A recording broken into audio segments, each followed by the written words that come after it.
Kristu ngire mweranda, umubiri wa Kristu nunkize, amaraso ya Kristu numboreze, mu rubavu rwiwe unyuze.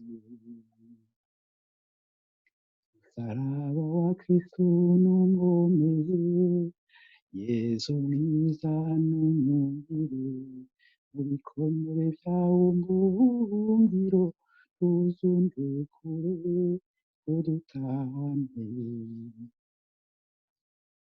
Imbere y'umwansi ntunkingire, mu rupfu rwanje umpamagare, uzumpamagare nshika aho uri, mu beranda bawe bako ntinaze, imyaka n'imyaka.